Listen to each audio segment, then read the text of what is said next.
somehow forgotten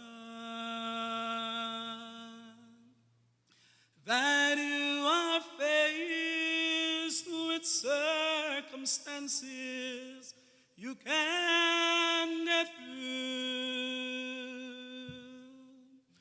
Right now it seems there's no way out, and you're going under. God's proven time and time again, He'll take care of you, and He'll do it again for you. He'll do it again. If you just take a look where you are now and where you've been, hasn't He always come through for you? Same now as then. You may not know how, you may not know when, but He'll do it again. God knows the things you're going through, and He knows how you're hurting. You see, He knows how your heart's been broken into. He's the God of the sun, stars and the seas, and He is your Father. He can calm the storm, and He'll find a way to fix it for you. He'll do it again for you. He'll do it again. If you just take one look where you are now and where you've been, hasn't He always come through for you? Same now as then. You may not know how, you may not know when, but He'll do it again. You may not know how, may not know when, you may not know how, you may not know when, but He'll do it again.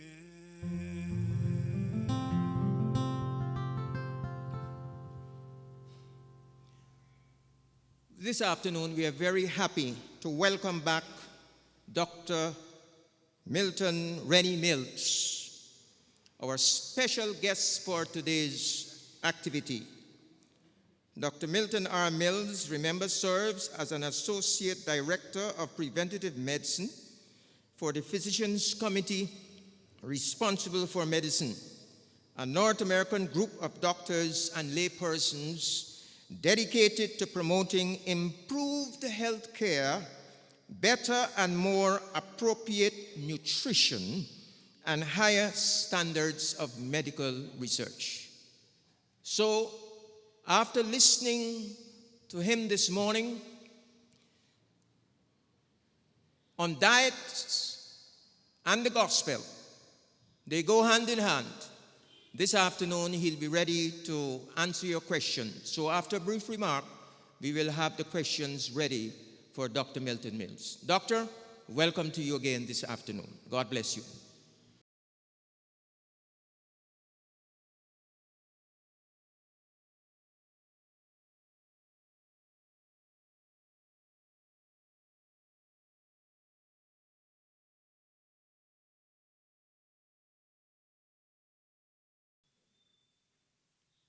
right. Good afternoon, Dr. Mills. We have the first question for you. The person is asking, they said persons have the perception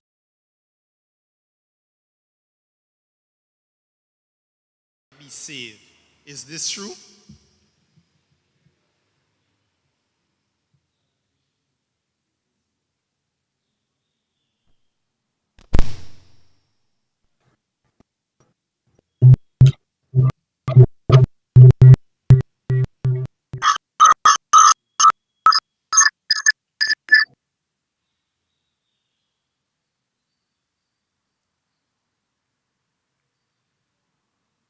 I'd just like to repeat the question just in case Dr. Mills did not get it.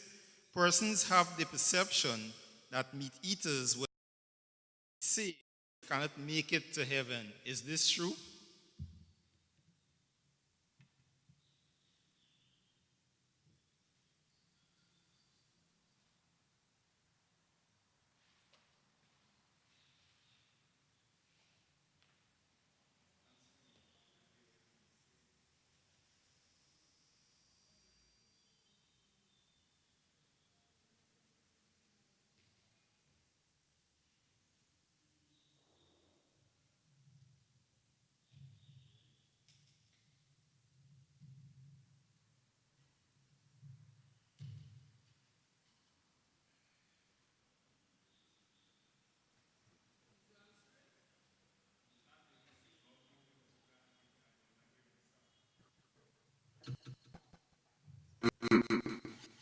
If you guys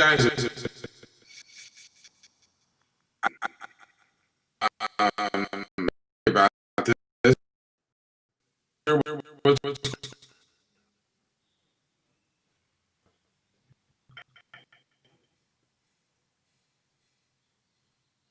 reason saying like it,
will stand on the earth, for I know my Redeemer lives, and in the end he will stand on the earth. Though my flesh it be destroyed, yet with my eyes I will see God. For I know that my Redeemer lives, and I will stand with him on that day. For I know that my Redeemer lives, and I will stand with him on that day.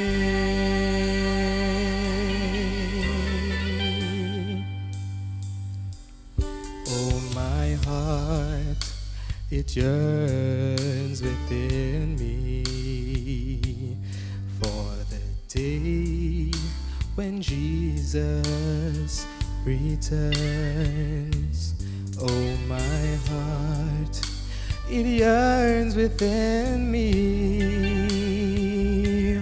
for that day when Jesus shall reign. For my flesh it be destroyed, yet with my eyes I will see God. For I know that my Redeemer lives, and I will stand with him on that day. For I know that my Redeemer lives, and I will stand with him on that day.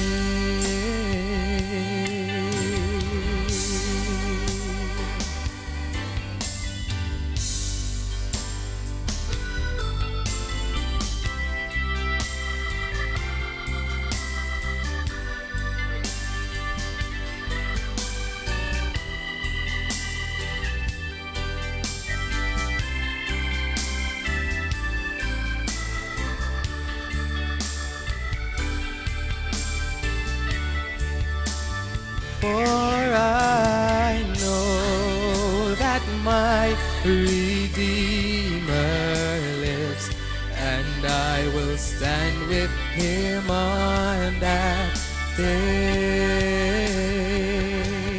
For I know that my Redeemer lives, and I will stand with him on that day.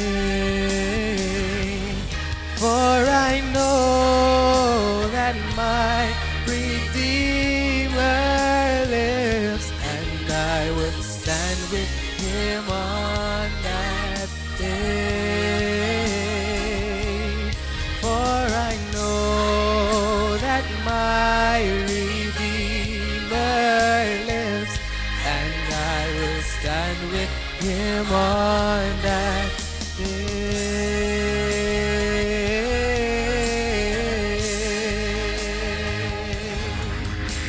Stand with him on that. Stand before his presence with singing. Oh,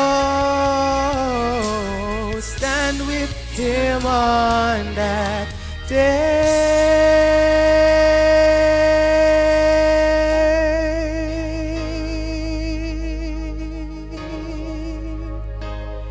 And I will stand with him on that day.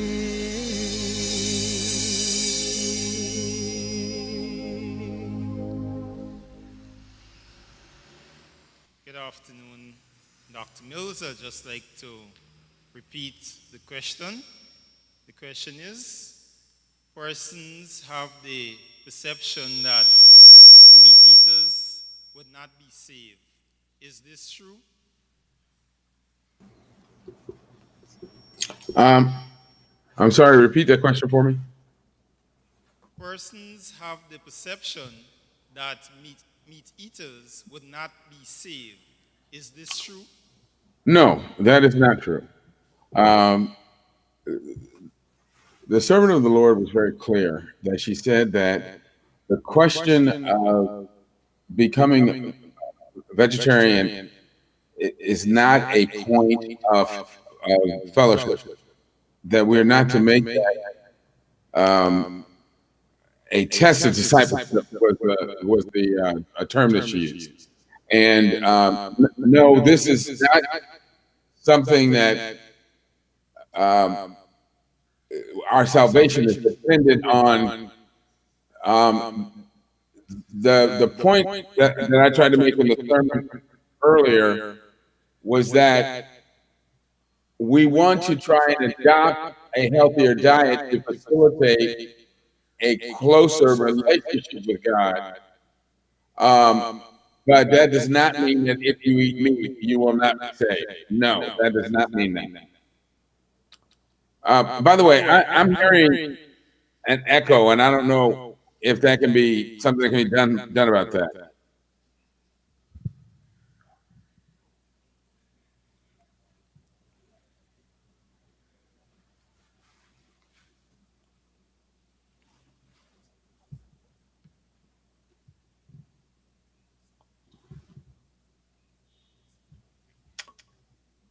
Are there other questions?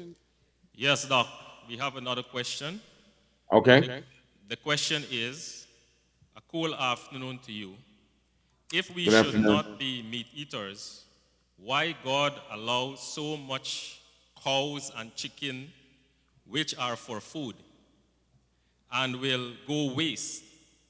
Doctor, look at the fat cows and their breasts with gallons of milk.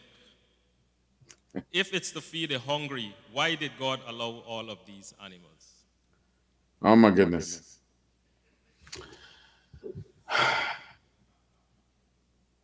These animals were created. Can I stop? Hearing this echo is really disorienting. Is there anything that can be done to stop it? Okay. All right, that's better. Hold on one second. Let me see. Now, can I hear this way? Ah, this is better. All right. So I alluded to the fact that when you read Genesis chapter 2, God says in Genesis chapter 2, it is not good for the man to be alone. And when he said that, when he made that pronouncement, he created the animals. We're told he created the animals and brought them to Adam so that Adam could give them names. So the animals were created as our companions. They were not put here to be eaten, because before sin entered the world, everyone was plant-based, humans and all animals. And even after Adam and Eve became sinful, God changed their diet, but he still intended for humans to be completely plant-based, because he only told them to eat plants. He said, you shall now eat the plants of the field instead of just fruit. Humans were only first given permission to eat animals after the flood. And that was because all the vegetation had been destroyed. And people might say, well, how do you know that? Well, when was the next time that God had complete control over what his people ate? It was when he brought the children of Israel out of Egypt. And he fed them with manna, and with manna only. And manna is described in Psalms as being the corn or grain of heaven. And it was the children of Israelite, egged on by the mixed multitude, who we are told in Numbers chapter 11 began demanding flesh foods. And they said, you know, we used to have flesh and we had this and we had that in Egypt. And they became very angry at Moses and said, we want meat to eat. And Moses went to God, and it is said that the children of Israel's lust for animal flesh made God angry. And so he did send a flock of quails into the camp. And he said that they'll eat flesh until it comes out of their nostrils. And we're told that while some of them were gorging on it, they literally choked to death, a number of them. And it was then at that point that God gave them the directions on what animals they were allowed to eat and which ones they were not allowed to eat. So that people were given permission to eat meat, it was clearly done not because God wanted us to, but because people were so hard-hearted and were demanding it. But the Bible makes it clear that it has always been God's intent that we be plant-based, that we're told in Daniel, it is healthier for us. It is the best diet for us. Even medical science is now showing us that it is the best diet for us. And the only reason that we have for wanting to eat other animals is that we enjoy the taste of it. And I'll leave it to talk between you and God to decide if that's a good enough reason to kill creatures and dine on their bodies when you don't have to.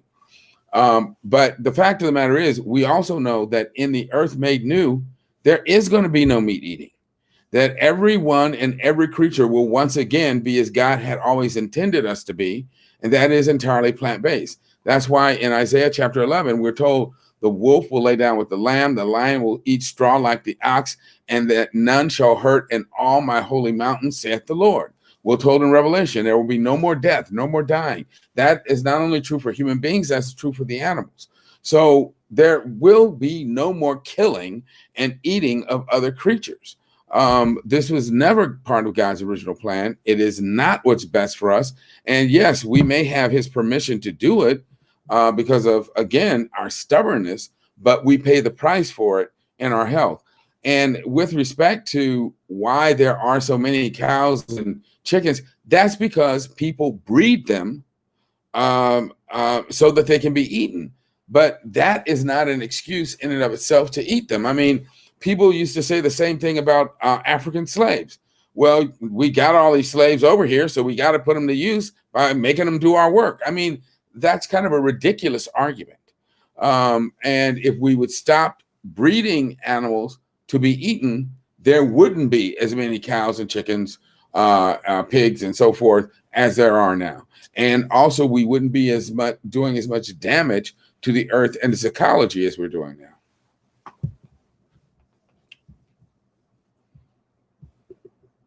Plant-based diet is ideal. The question is, and this is coming from someone, the person is saying, if I would have to eat a whole lot of plant-based foods to get a little bit of protein, isn't this overeating?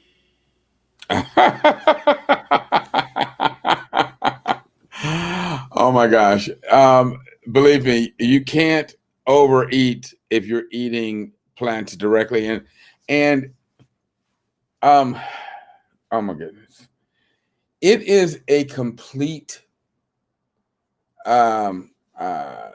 misunderstanding of truth to think that the only place that you can get protein is from animals. I may not have mentioned earlier in my earlier talk that all protein is made by plants. Only plants have the ability to make protein. Any protein you get from an animal is recycled plant protein. The biggest, strongest animals on this earth are all plant-based animals. People say that, oh, well, I need to eat beef to get protein. Where did that cow get its protein? It got it from the plants that it ate. The biggest, strongest land animals are elephants and rhinos. Where do they get their protein? From the plants that they eat.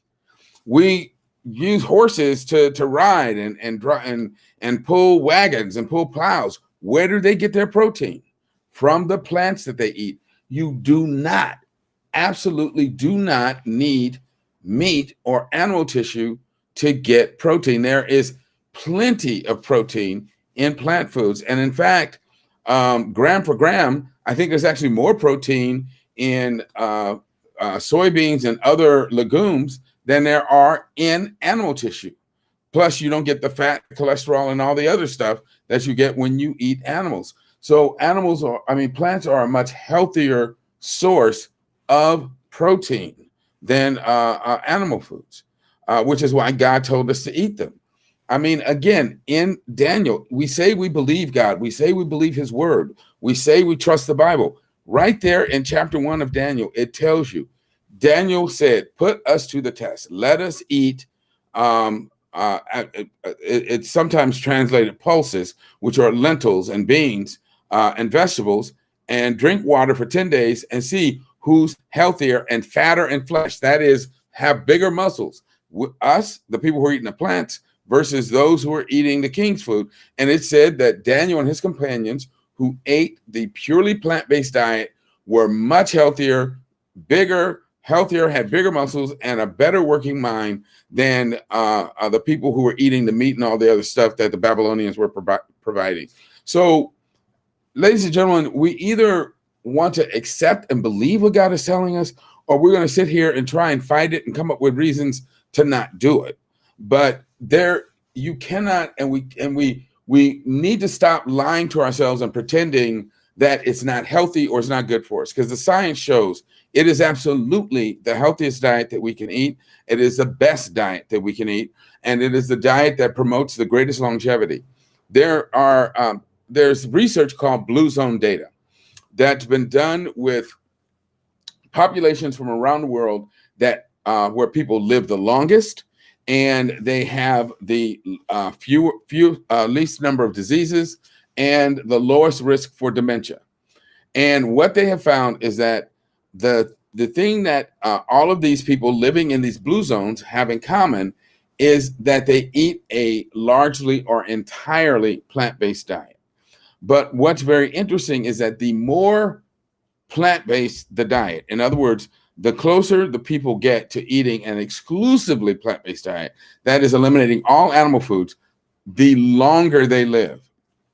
There is only one blue zone that has been identified within the United States, and that is in Loma Linda, California, where Seventh-day Adventist lives. And it actually turns out that within the various blue zone populations studied, it is the vegan and vegetarian Seventh-day Adventists who live the longest out of all those groups. So again, science has shown in a number of different ways that there is no question that a plant-based diet, just as God has told us, is the best diet for us and the healthiest diet for us. And I mean, we have to stop really playing games with ourselves, trying to come up with reasons not to change our diet. I mean, if you don't want to change, then we just have to admit to ourselves that, you know what, I don't want to change. And the Bible, God has already said, I'm not going to make that a test of whether or not you make it to heaven. I'm not going to make that a test of whether or not you can belong to the Seventh-day Adventist Church. As long as you don't eat the unclean meats, you can belong to the church. But it will determine how close you can get to God. So that's what you need to decide. How important is it to you and to your spiritual journey, whether it's more important to you to be able to eat hamburgers and fried chicken, or whether you want to get everything out of your way that could be impeding your relationship with God? That's where the choice really is. And also, you know, if you end up with diabetes, or God forbid, you end up with heart disease or cancer and you're still eating meat, you're going to have to just say, well, Lord, okay, I understand. I should have stopped. I didn't. And now I'm suffering the consequences. Help me out and forgive me for ignoring your advice. But it's really that simple. Okay, Doc, here's another question here. The question is, will men and boys become gentle and more caring and respond to God's love if they eat meat, or less meat, or no meat at all?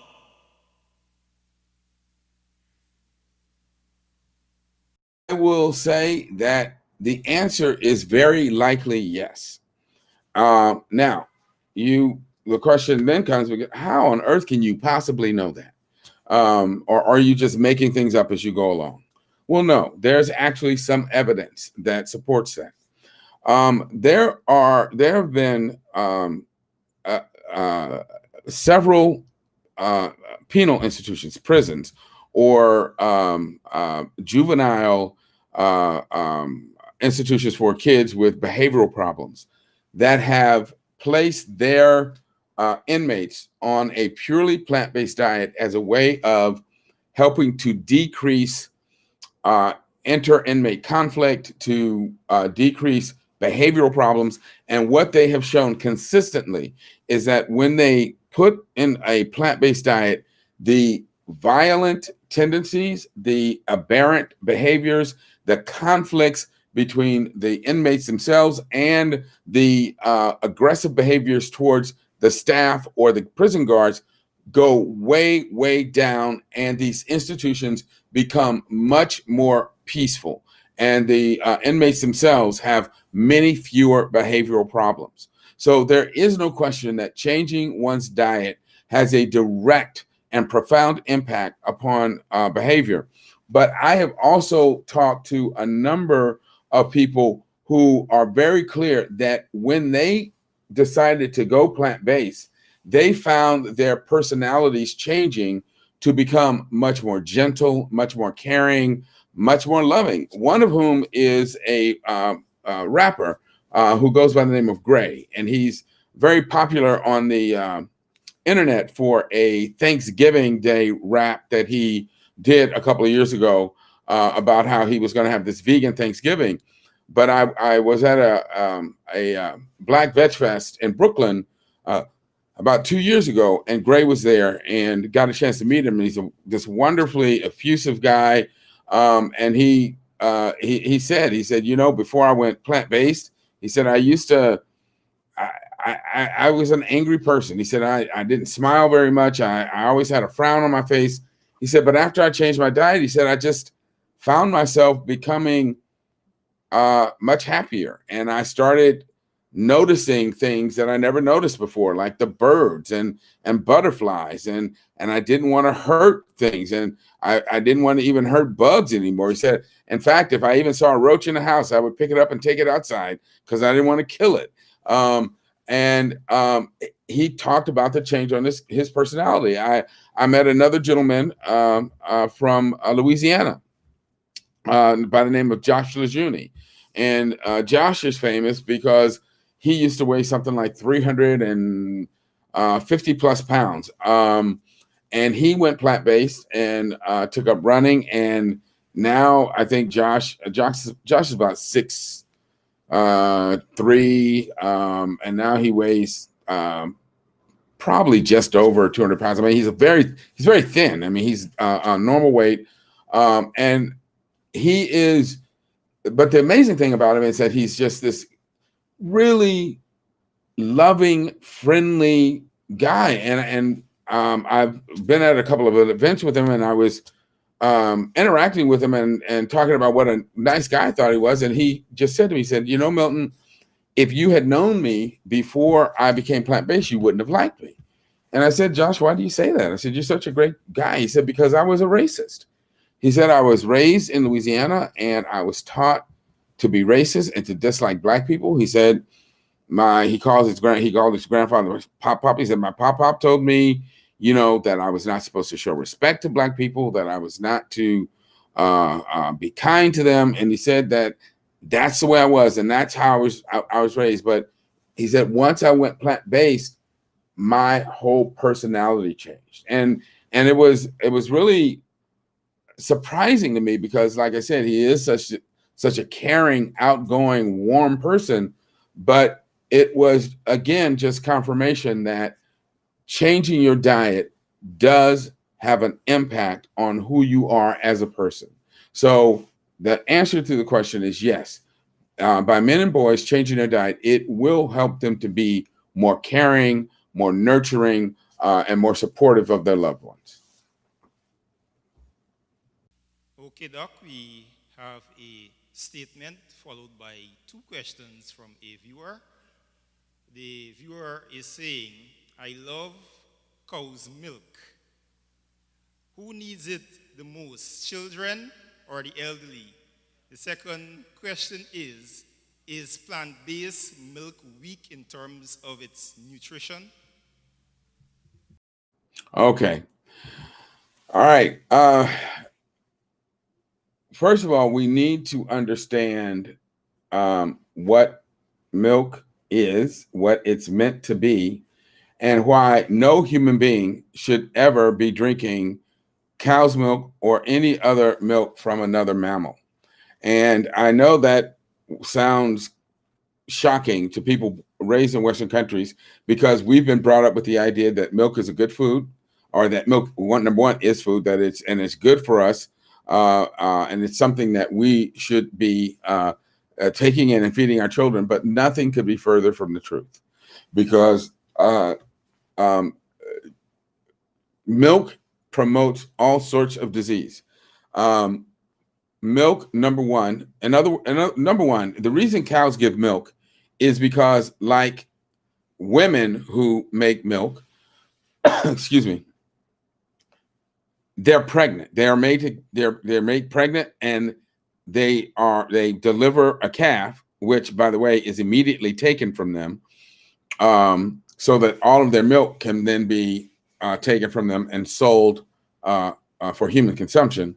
But the only reason these cows are producing the milk is because they are kept pregnant. But what that means is that their bodies are filled with estrogen. And it's not just the estrogens that they produce naturally, but they're also pumped full of synthetic estrogens to increase their milk production and to extend the period of time that they would be producing this milk. And as a result, when humans drink that milk, it markedly raises the risk for cancer. A study that came out last year showed that women who drank a one or more cups of milk every day had up to a 70 to 80% higher risk of breast cancer. And even drinking as little as half a cup of milk a day could raise your risk of developing breast cancer by up to 50%. Because of all the estrogens and growth factors in cow's milk, drinking cow's milk is the number one risk factor in men for developing prostate cancer. Black men have a 60% higher incidence of prostate cancer than white men. And once we as Black men develop prostate cancer, we are more than 2 times as likely to die from it, because we get very aggressive forms of prostate cancer. I am willing to bet that there are probably several people listening to me right now who either know someone who has had prostate cancer, or who may even be struggling with that disease right now. And the leading risk factor is the consumption of dairy products. And it's not just the hormones, but milk is a fluid that is designed by nature to make the infant of that particular species grow. So a baby calf goes from birth to adult size in 3 years. That means that cow's milk is loaded with proteins and other growth factors that stimulate rapid growth and aggressive growth in these calves. Well, human beings are supposed to take 20 years to reach adulthood. And then once we reach adulthood, we're not supposed to be growing anymore. So if we're still ingesting these very potent growth stimulants when our bodies really can't grow, it causes our bodies to develop tumors. And, you know, those tumors may be benign. They may be just breast cysts, or an enlarged prostate, or uterine fibroids, or, lipomas and things like that.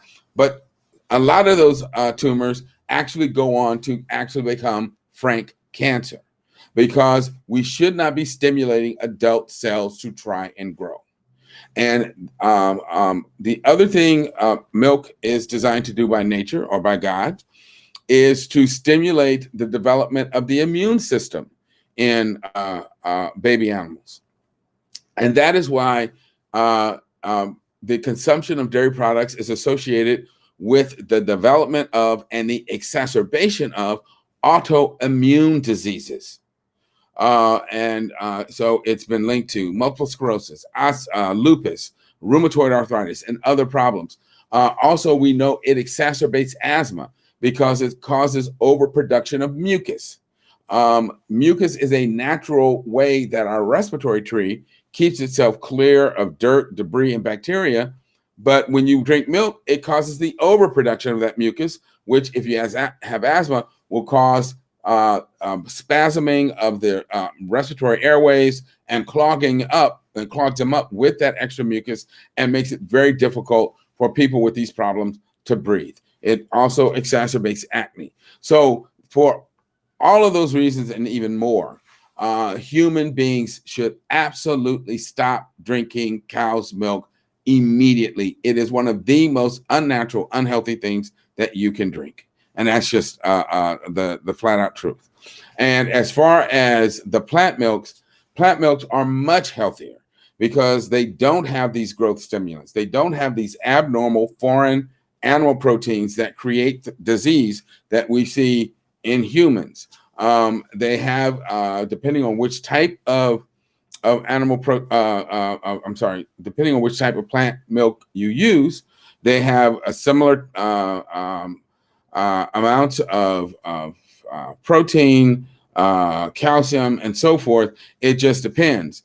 But there are plenty of ways to get these nutrients. They don't have to come in the form of milk, but you can find a plant milk for whatever need that you have. You can find, you can use oatmeal for baking. You can use almond milk for cereal. You can use rice milk, flax milk. There's all sorts of different milks you can use for whatever needs you have. And you should be using the plant milks and not the animal milks because they will create and exacerbate disease.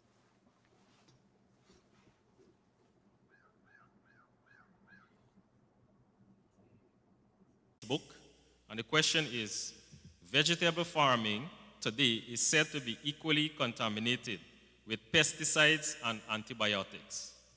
What an insecticide, what counsel would you give to those who want to become vegetarians? Well, first of all, vegetables are not given antibiotics because antibiotics are only given to animals. So you can just throw that. That's a lie. That is not true. As far as the use of pesticides, depending on the plant food that you're talking about, yes. When people are raising non-organic produce or grains or whatever, they frequently do use pesticides to cut down the loss of their crop to bugs and grasshoppers and whatever else. So clearly, when you get your vegetables and so forth, you need to wash them. You need to wash them to wash off any residual pesticide residue. But this, again, is if you're really concerned about pesticide residues, if that's where your concern is, then you absolutely have to stop eating animal tissue. Because you remember, I told you earlier today, it takes 13 to 15 pounds of feed or more to put 1 pound of flesh on a cow. Takes 3 to 5 pounds of feed to put 1 pound of flesh on a chicken or turkey. So they are being fed pesticide, and I guarantee you, they don't wash the pesticide residue off those plant foods that they feed that cow or that chicken or that turkey. They just bring those things in, pesticides and all, feed them to the animals, and they eat them. And all of that pesticide residue gets concentrated down into that 1 pound of steak or chicken or whatever it is that you're eating. Studies have shown that pesticide residue concentrations are 10 to 13 times higher in animal foods than they are when you eat plant foods directly. So again, if your concern is pesticides, stop eating animal foods. That's where the super high concentrations are. Because not only are they concentrated because of the bioconversion of how much these animals have to eat to put 1 pound of saleable flesh on their bodies, but that those residues tend to be concentrated in fatty tissues, which means that they're concentrated in the tissues that human beings typically eat. So yes, you're going to get much more pesticide and toxin residues by eating animals than you ever will by eating plants. Okay, Doc, I have a question that is very relevant for today. The question is, how can a plant-based diet aid in the fighting against COVID-19? Wonderful question. Wonderful question. All right. Well, I want you to think about your immune system being organized like a country's armed forces, because in a very real sense, it is, in a way. Just as our armed forces, we have an Air Force, a Navy, an Army, and so forth. There are different divisions in our immune system. We have lymphocytes, we have T cell lymphocytes, B cell lymphocytes, which make antibodies. We have what are called macrophages, which actually patrol within our tissues, looking, for bacteria and other pathogens to actually eat and digest and rip apart. And then we have what are called polys, or basic white blood cells, which are like foot soldiers that circulate in the blood and go all throughout our tissues, looking for potential pathogens. And again, just like the armed forces, our immune system needs certain cofactors in order to do their job. So I want you to think about this hypothetical country that we call Nirvana, okay? And when you look at Nirvana on paper, Nirvana has an Air Force. And their Air Force has 1,500 planes. They have a Navy. Their Navy has 500 ships. And they have an Army, and their Army has 250,000 soldiers. So on paper, Nirvana looks like they are prepared to repel any sort of attack or invasion from an outside country. Problem is that when you look more closely at Nirvana's armed forces, you see that the airplanes in their Air Force are missing the engines. Not only they're missing the engines, they don't have any missiles that work. Their Navy has ships that if they pull away from the dock, they'll sink immediately. And their Army has rifles that don't have firing pins, and they don't have bullets. So again, they look good on paper, but if they ever get challenged by a nation trying to invade them, they're going to get run over because they can't fight back. And there's something that happens that's very analogous to this with people when they are not eating a healthy diet. They go to the doctor draws blood from you, and he looks at your white blood cell count, which are the disease-fighting cells. He says your white blood cells are within the normal range. So it looks like you are well prepared to fight off any infection or bacteria you might encounter.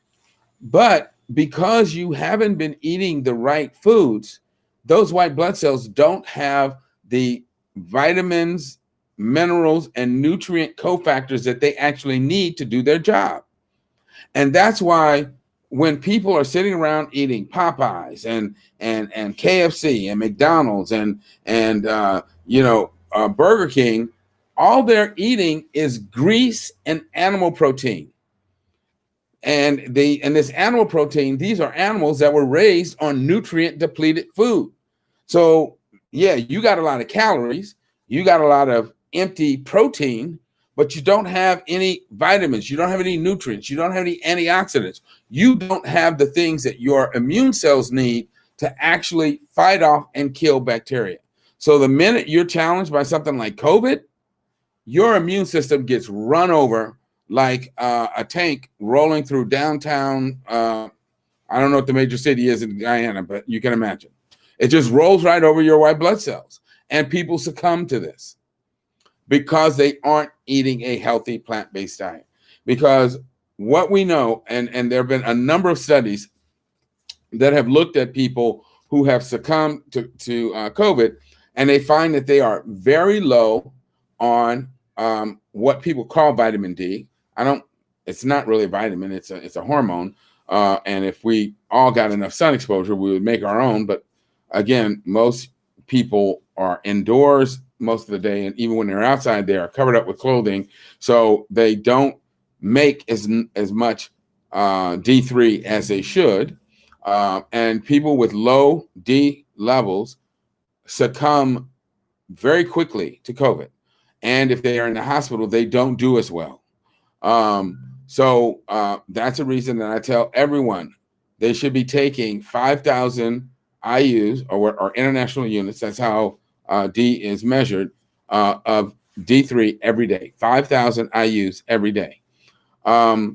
They also found that people who succumbed to COVID very quickly were low in their zinc status. They had low levels of selenium. These are two minerals, again, that are very important for our immune cells, because our immune cells use them in certain enzyme systems that they use to kill bacteria and kill viruses. They found that a antioxidant called quercetin, which is what's called a flavonol compound that comes from brightly colored fruits and berries, also help boosted immune activity and boosted resistance to COVID. But if you're not eating brightly colored fruits and vegetables on a regular basis, your body's depleted of these compounds. And again, you're very susceptible to viruses and things like COVID. So that's the problem. It is an unbalanced, unhealthy diet that does not have enough green plants, fresh vegetables, fresh fruits on a regular basis. You can't go out and have an occasional salad and then eat garbage for the rest of the week and think, oh, well, I had a salad 16 days ago, so I'm cool. No, you've got to keep eating these things on a regular basis so that your body is always replete with these important, healthy, plant-based compounds. That is what will give you the resistance to things like COVID and other infections, and also keep your resistance up against cancer and other diseases.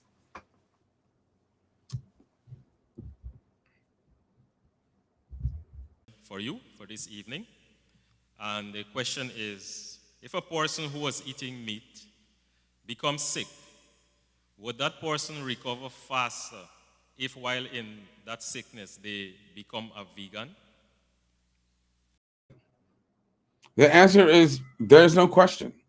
Yes, but life should not be a game of playing chicken on the railroad tracks. And I don't know if you guys know what that means, but here in America, when we were kids, we used to do this very silly and dangerous and stupid game called chicken, where we would stand on a railroad track as a train was approaching, and we would see which one of us had the nerve to stay on the track the longest before we jumped out of the way of the train. And, of course, the one that allowed the train to get the closest was theoretically the toughest and coolest one. Actually, that kid was the stupidest one, because if you do that long enough, eventually you're gonna get hit and run over by that train. And likewise, yes, there's no question that if you are eating meat and you get sick and you change to a plant-based diet, that can help you recover. But it will help you. But the question is, it depends on how sick you are, and how quickly you can try and replete all of the things that your body has been depleted of. So it's like being pushed into a river that's headed for a waterfall. if you can paddle fast enough and you got a big enough paddle and you're strong enough, yeah, you may be able to overcome the current and paddle your way away from that waterfall. But it may be that that current is too strong. You don't have the strength or the tools to paddle your way away from that waterfall, and you're going to go over and be killed. So my point is that yes, it will help, but you don't want to wait to that point. You don't want to wait until you are sick and in danger of dying before you start doing the right thing, because you may or may not be able to save yourself. So yes, it's never too late to start, but don't wait until you're in danger of dying before you start doing what you should be doing.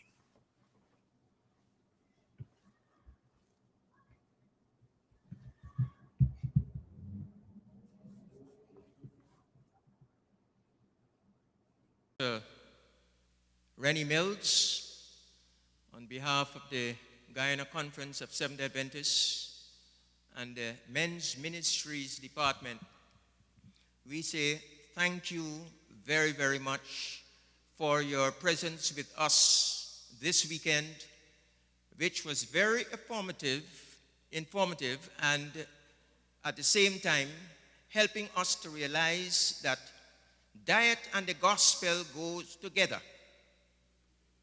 If we want to enjoy the gospel, at the same time we must enjoy a healthy diet. We indeed have been blessed, not only here in Guyana, but those other Guyanese who are overseas and other friends and neighbors on YouTube and Facebook. Thank you very much. Many people have decided that they are going to go plant-based from today, by the grace of God. Some say they will be in transition.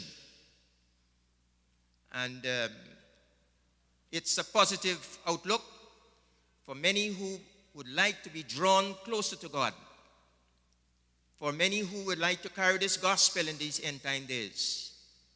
We want a healthy lifestyle. We need the strength and the health that comes from plant-based diet. Thank you, Dr.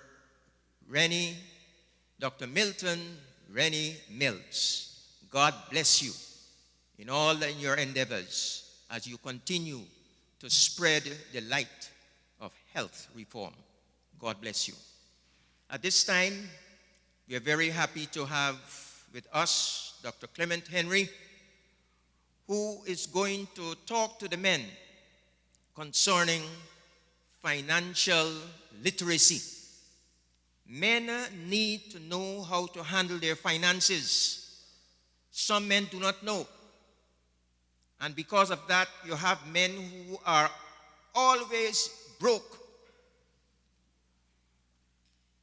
And they're broke because of not proper handling their finances, or they are broke because they're giving it to somebody else. Somebody else. At this time, ladies and gentlemen, Dr. Clement Henry. Good afternoon, and thank you, Pastor Hamilton. I am grateful for the invitation today to speak with men particularly, but women too, girls too, boys and girls too, about financial literacy. Now, financial literacy, I want to start out by saying, is a skill. It is a skill, and it involves personal money management. Three areas: personal money management, budgeting, and investing. So it is a skill in three particular areas: personal financial management, budgeting, and investing. Lack of these skills is what we refer to as financial illiteracy. So I want to, having introduced what I'm talking about, I just want us to talk about address 6 areas of financial literacy. Now, the first is budgeting, the basic of budgeting. Now, budgeting is important. You must learn to to create your budget. You know the size of your income. You know what activities you need to be involved in, what bills you need to pay, and you put a cost to each of these activities and you budget. Start out with a budget. You see, if you have no budget, then you don't have a baseline to say if you are overspending in a particular area. So if I'm working for $80,000, I probably in developing my budget, I start out with my charity, inclusive of my return to God, and then I started looking at what resources I will need, probably for lunch and for travel to work, since you have to travel so you can earn the next paycheck. You start looking at your bills. You start looking at all other activities such as food, probably entertainment, probably family commitment, everything. You put a budget for each of these so that you know and you can account for the resources that you have. Now, when you have a budget, you can do assessment. You can say whether or not you are overspending in a particular area.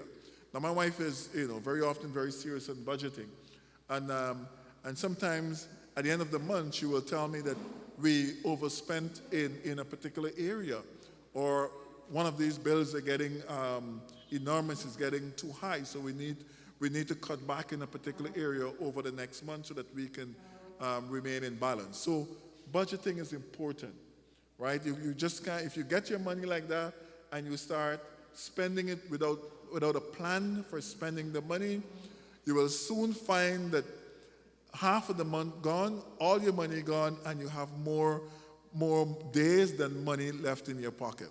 So budgeting is important.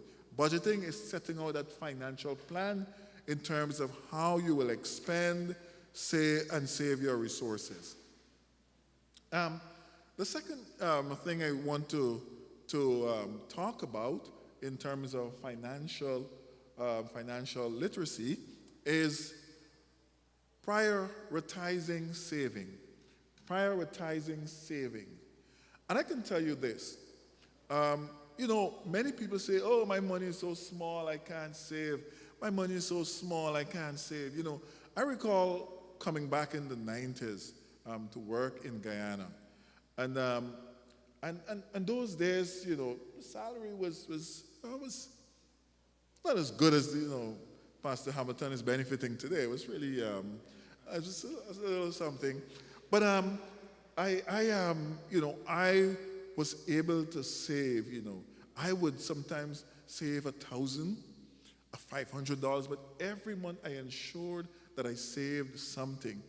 I remember when Pastor Garnett discussion with the union, we got a 50% increase. Wow, right? For the first year or so, I did not spend my 50% increase. I said I was living on this small thing before. I will continue to live on what I used to live at. And so the rest went to saving. Sometimes you get an increase. Try as much as possible to delay living on that increase. Save the increase until you are forced to start chipping in a little bit into it. But again, do not spend everything you earn. It is important to save. When you save, there's so much advantages. There might be a tough day, you won't call it. Some people, call it a rainy day when the place is flooded and the plants are not growing. You can get something. And then when you save, you can get opportunities. Sometimes something is, an opportunity come up, somebody says, look, I'm selling this car, I'm selling this thing. You have a saving, you can go to the bank, you have a start. So it is important to save. Prioritize saving. Don't ever think you can't save. You can save. Everybody can save. If I could have saved at that time, anybody can save once you're earning. The third point I want to make is that you have to understand interest rates. You have to understand interest rates. Some of us don't like to borrow. Some people don't like to borrow. I always say the advantage of borrowing is that I'm spending tomorrow's money and somebody else's money, but really tomorrow's money, I'm spending it today. meaning that I am spending it at today's prices. You wait until you save the money in maybe 5 months, 6 months, or 2 years. By the time you're ready, the prices has gone up so much, and you got to save more. So borrowing for investing in home, investing in transportation, that is important. Sometimes don't just borrow for enjoyment. You want don't no. When you borrow in terms of investing in something that will be beneficial to you and your family. But you must understand interest rates. So sometimes you hear they're talking about, oh, it's 5% interest, and another one might say it's 10% interest. Sometimes banks charge, my wife is good at this, so I'm just, relating here a couple of things I grasped from her.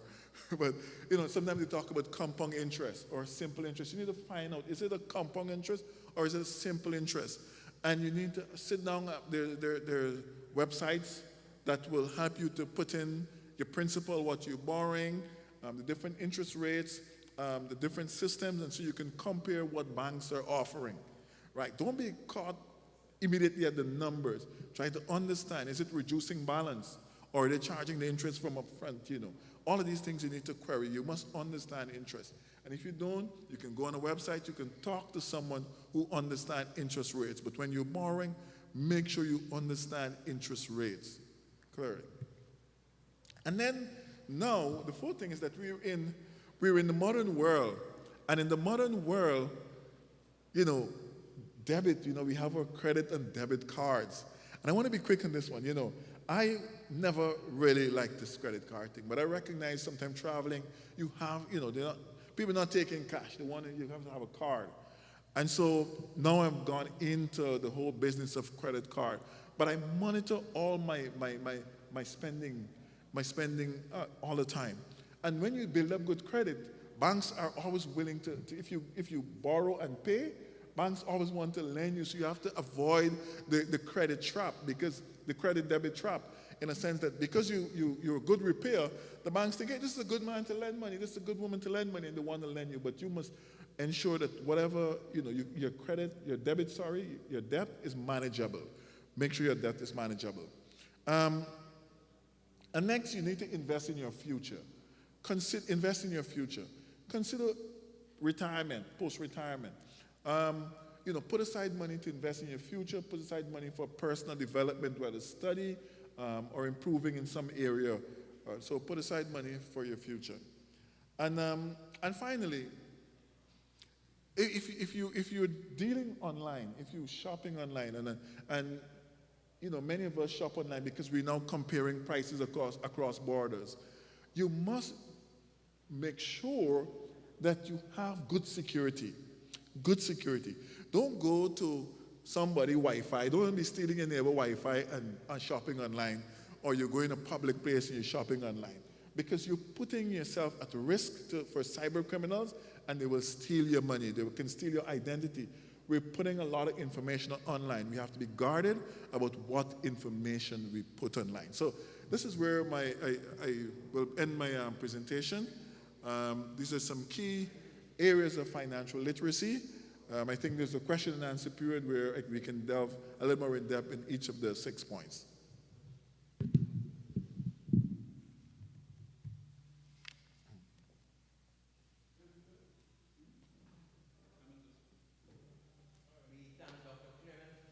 Henry, for that very vital and important information in regards to financial literacy. We do not need illiteracy in regards to our finance. We need to be literate, and too many men are illiterate. We need to make up our mind that we must be literate in regards to our financial management. At this time, we're also happy to have with us Professor Will Campbell, psychologist, counselor. He is going to now speak to us in regards, say, to men and boys and their socialization. As men, we are social beings.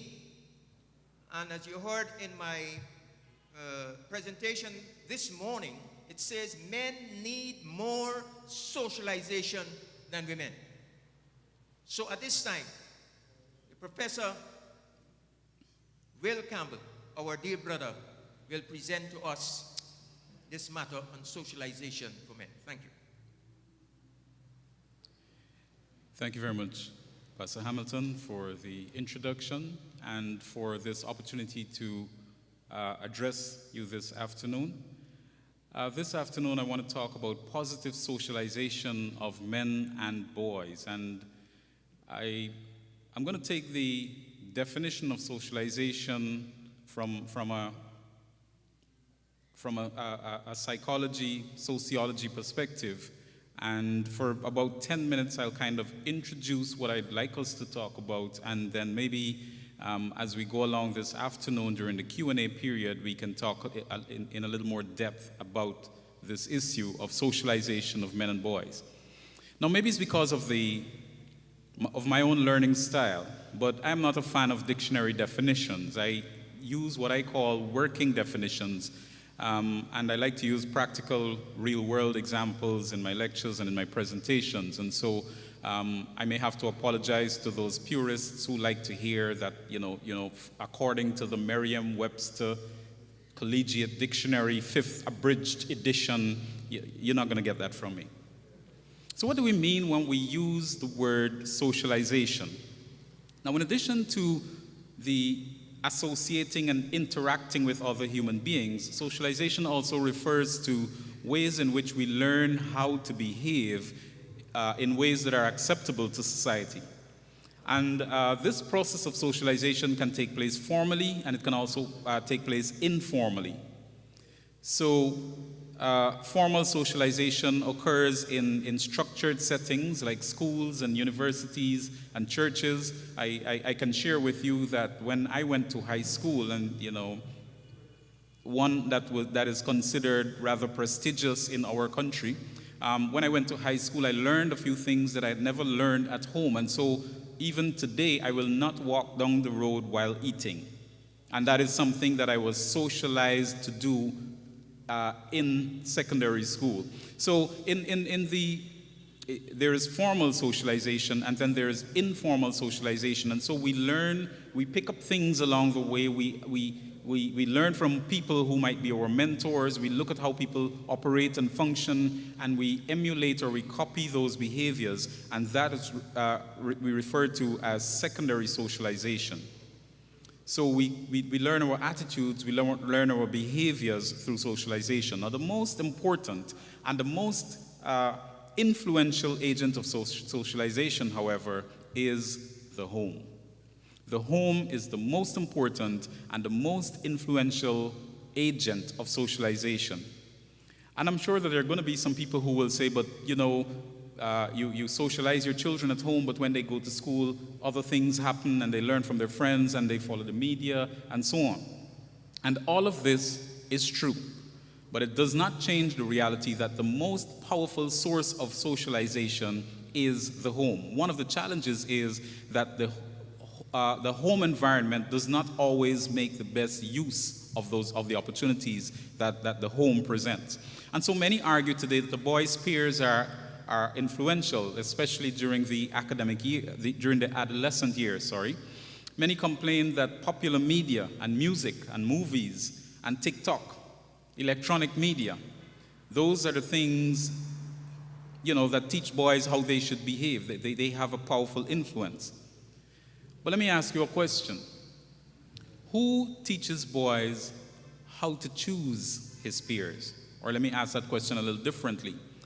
Who is supposed to teach a boy how to select his friends? And so if a boy is choosing the wrong kinds of friends, it suggests maybe that he was not properly taught how to choose friends. If he's watching the wrong things on his phone or whatever his device is, it could be because the home is not providing enough monitoring, is not providing enough instruction, is not providing adequate socialization. So when that child moves out into a wider societal circle in this whole social ecosystem. If the home has left a vacuum, then society and peers and media will quickly fill that vacuum. But unfortunately, not everything we've been socialized to believe and adopt is good for us. Not everything we've been socialized, including some of the things that we have learned in the formal socialization settings.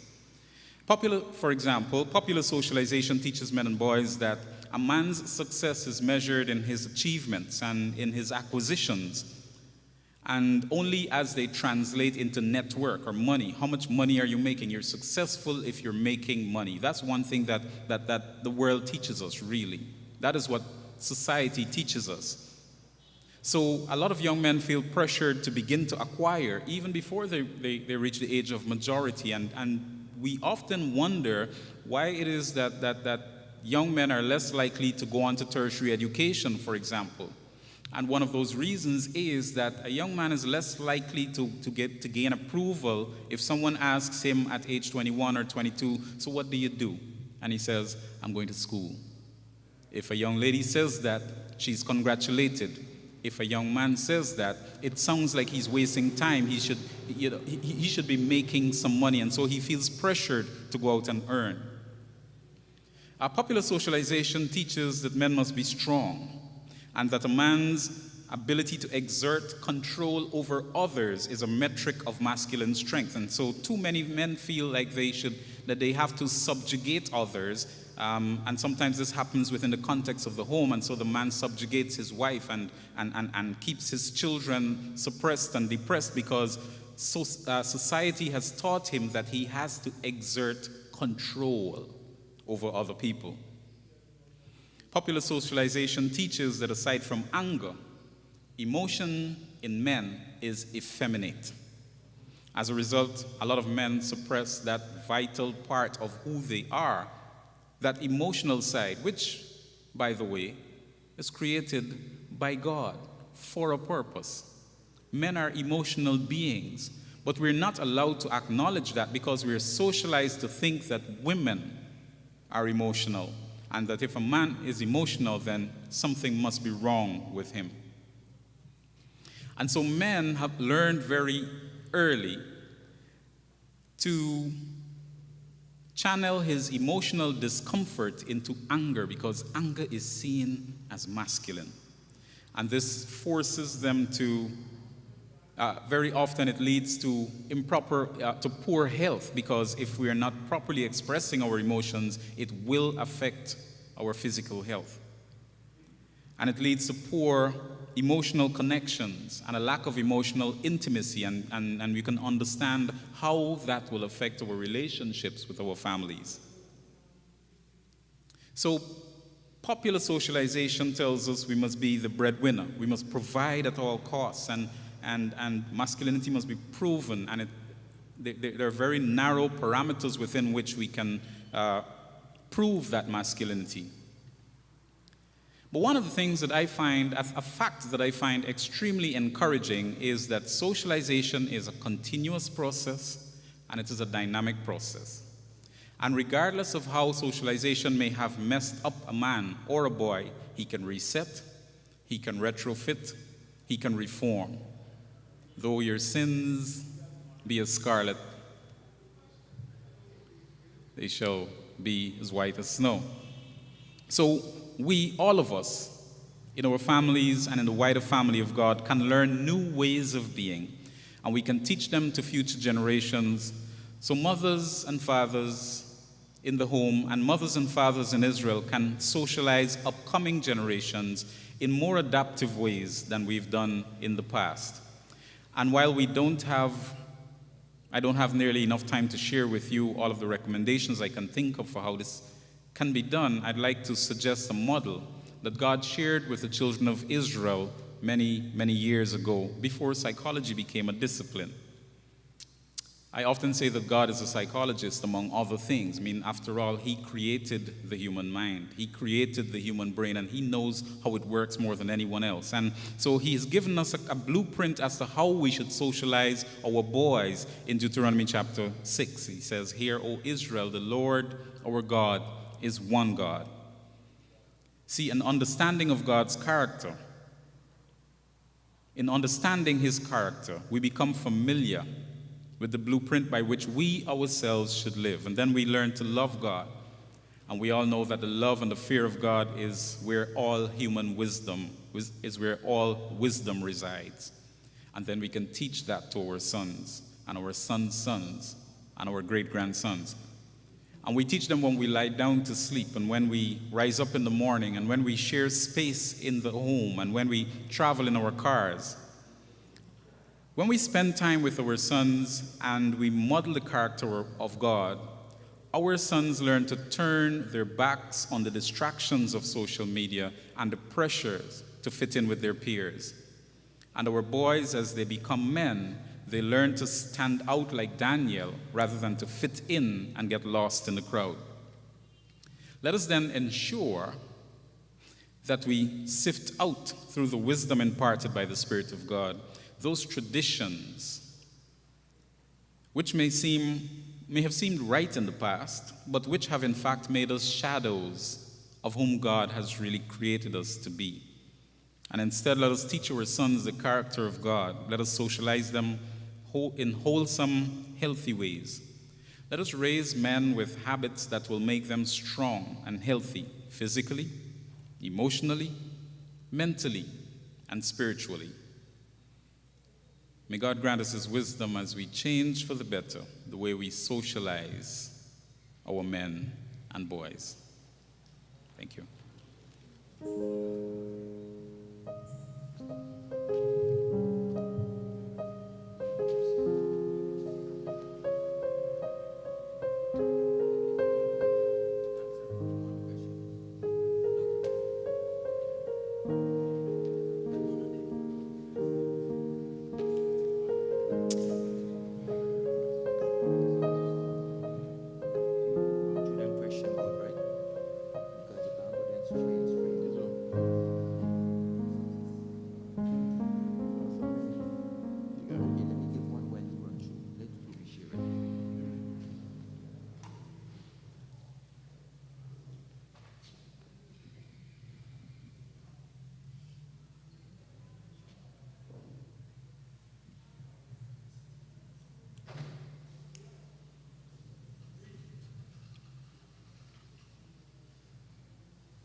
Good afternoon again, gentlemen. We want to thank you very much for your presentation. A question is asked, how can a young man spend wisely when his girlfriend is demanding more and more financial assistance?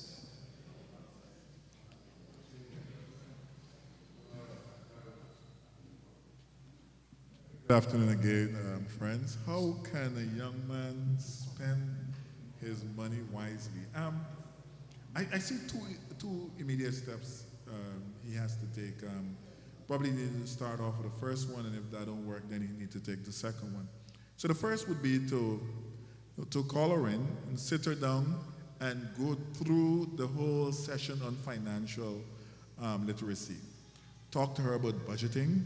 Talk to her about saving, talk to her about investing, and talk to her about even investing in the future. So that's the first step. Help her to understand financial literacy.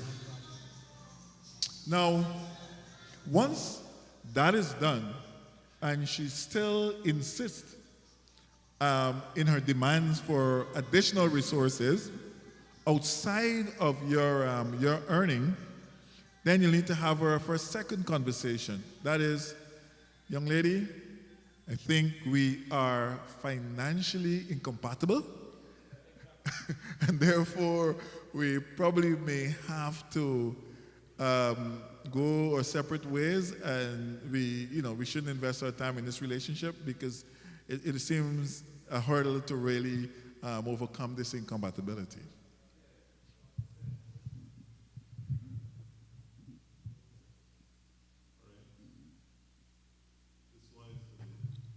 Social psychologists. Is there a balance in socialization to bring out a gentleman nature for dating? Or should there be a balance in socialization to bring out the gentleman nature in dating? All right. Let me do it this way.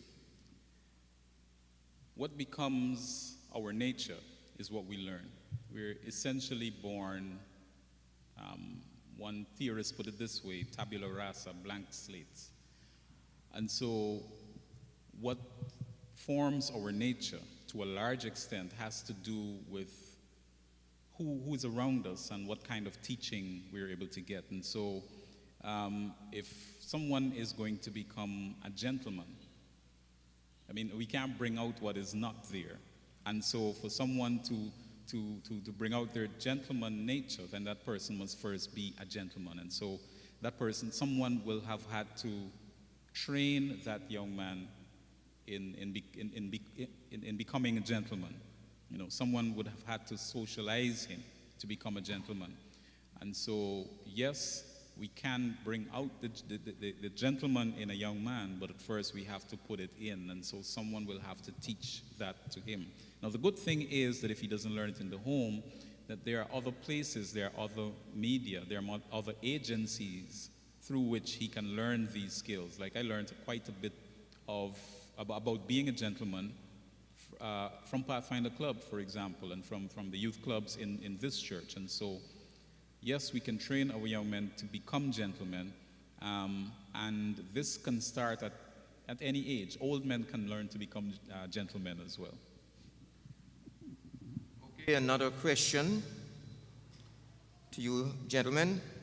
The socialization of the home, the society, which is better? What happens when a boy and a girl is socialized? One receives socialization of the home, from the home, the other from the society. Which should rule between them both? Or if both of them have home socialization, but the quality of the socialization from the boys' home is different to the quality of the socialization of the girls' home. Is there any problem there? Let me start with the second question. I'm not sure that different socialization is necessarily problematic, but it certainly poses some challenges that they would have to overcome. So they can decide, okay, this is what I learned, this is what you learned, which path are we going to follow? And those are conversations that should be had during the dating and courtship period. So you could be socialized differently and then decide as a team, establishing a new home, that we are going to move according to this particular model. The two can both decide not to do something completely different from what they learned if they are satisfied that what they were taught in their respective families of origin is not, will not work for them. Yeah, well, I don't know if you allow me to just Certainly. join in here. I heard you made a very, very important point in that you raised the issue of premarital counseling, that premarital discourse. And I always say in premarital discourse, the counseling should really help the couple to fuse their expectation about the kind of family that they would like to have. Right. Now, they're creating something new, but as Pastor said, they would have come either socialized in the home, but at different qualities, or one who's major product of societal socialization while the other is the home. We know there's going to be diversity here, but if these issues are tackled in the premarital discourse, then you are on the right path of addressing the variances and coming up with a practical or pragmatic socialization for the new home that you're creating together. Yeah, I'm glad you mentioned that. Let me use my own example. My wife and I, we feel like we came from good homes, but there were some things that we were taught by our families of origin that we didn't feel, would be best suited for the way we wanted to raise our own families, our own children, for example. And so we came up with our own model. Of course, it is, it's difficult to completely erase the influence of your family of origin, but you can decide on a different model, and you are right, it is important to have this discourse beforehand so you're not making up things as you go along. With regard to which is better, whether it's the socialization of society and socialization from the home, that depends. Yeah. That depends on what home, what kind of learning you got in your home, because there's some homes are extremely dysfunctional, and when you go out into society, then you realize that what they are offering out here is better than what I had at home. And so it's not cut and dried. So society does teach some good things. And sometimes, unfortunately, homes teach some not so good things. Even Christian homes, because let's take the example of corporal punishment. You may find in some Christian homes, licks rain, whereas in some societal value system that's emerging is, away from corporal punishment. Sometimes we think that everything that society practices and the socialization there is bad, but there are some nuggets, some values that could be incorporated that is, different from what we practice within Christian families, but quite useful, so we can able to pull that as a beneficial socialization process into our home. Right. So at the end of the day, we get to decide what works for us, what we think is morally sound, what we think is right, what we think is in tune with the Word of God, and we choose the best of both worlds. Yes. All right, I want to ask the two men to make some closing remarks because we want to ensure that we work within our time. So who's going to begin first, Dr. Will or Dr. Henry? I'll go first. I like listening to Will, so let me just get my thing out of the way and then I can listen to him. I mentioned to him this week I was thinking, in my spiritual self-reflection, I said, Lord, which is the person I envy the most? And then it was Will Campbell. He has so much skills in dealing with these psychosocial issues that I wish, I can just put his brain on a flash drive and just, plug it into my brain so I can just wholesalely copy all of his knowledge. But in closing, I spoke a little bit on financial literacy, and money management, personal money management is so important. And the different approaches, that is also part of socialization within the home. How do we deal and manage money? And it's important that couples and families are clear, men are clear in it, because if you don't manage your money well, I've seen many relationships that are torn apart on the money issue. And so it's a very critical issue, and it's good to early learn financial literacy. Sometimes your wife might be more sharp on these issues. Listen to her. But the point remains that money management is important. Financial literacy is important because it is one of those bedrock of relationship. Yeah, absolutely.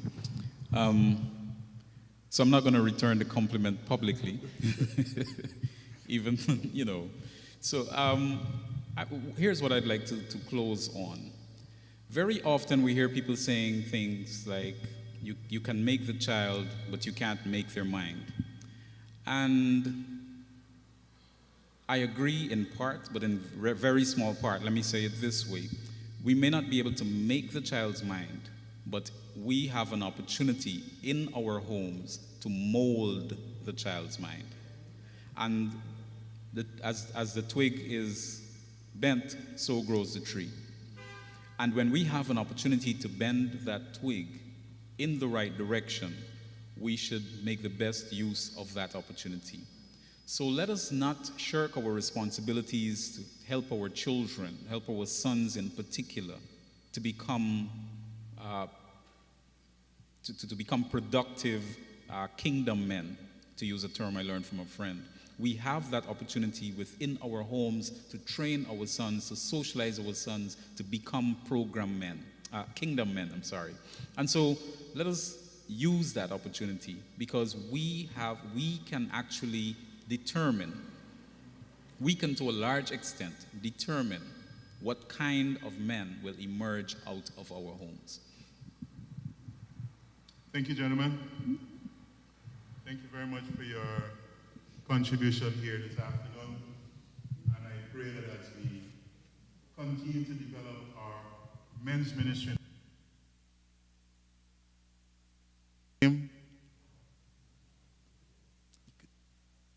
all right. But we will grow.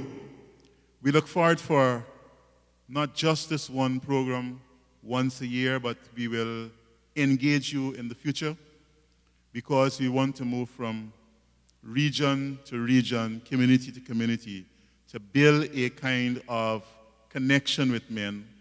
And we're happy that Dr. Kwesi is here with us. Let me remind you that we will not engage you only when it's Men's Health Week, but we will ensure that we keep a connection, because health is not a once a month or once a year program, but it's a continuous program. We all live, we all experience circumstances, and we need to engage ourselves or seek to move forward in a healthier lifestyle. So we don't want to make it, they have this word one stop, but we want to have a continuous engagement. So from time to time, when we will visit communities, visit district, we will encourage you to be part of a team that will go. Like I'll encourage Pastor, probably say the right thing, Henry and Campbell, to be part of our team when we go visiting particularly in the hinterlands. Because you know what? There's something that happens here that those people don't enjoy out there. So I want to say thanks to everybody. Thanks to the men who are here, who are very pertinent part of today's activity. Thanks to Dr. Mills for his excellent presentation today, both this morning and this afternoon. Thank you, Dr. Henry. Thank you, Dr. Campbell. And we had one of the elders who is a part of the men's executive from East Coast, who was part of our program this morning. We are grateful because, we have so much resources, and we want to use them for not only our benefit, but for the benefit of every young man, every boy in our society. They always say that the women, and notice we have 3 women in our congregation today, right? Welcome, sis. I understand you're connected to Dr. Kwesi. Welcome to this program. I hope you enjoyed the little part that you're part of this afternoon, as we say thanks to him. But they say that women get better connection. While we had our program today, I'm told some women had a special program today, and they selected their speakers and their presenters and all the like. But when it comes to men, we kind of drop off after a certain time. We want to ensure we keep that engagement. That's why we're not going to keep you too long. We just want to close up at this time and say thank you, thank you, thank you. And we look forward for a better program, better engagement, much more active activities as we move forward in the new year. God bless you.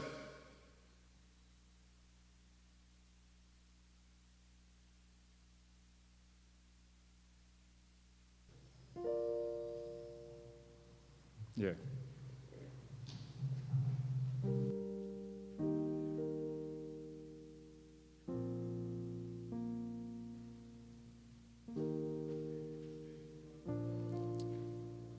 Let us adopt an attitude of reverence as we thank God for this day that we've spent in His presence. Heavenly loving Father, You who have made this day and set it aside for us, has blessed us tremendously with all that we have been able to achieve today. So we give you thanks. We thank you for all the presenters and all those who participated, and the people on the electronic world who are there following the program. We ask that the information that we got today let us not only be hearers of your word, but doers also. Now separate us one from another in safety and enable us to put into practice those things we've learned and bring us together at the next meeting where we can continue to celebrate being men. We give you thanks and praise in Jesus' name. Amen.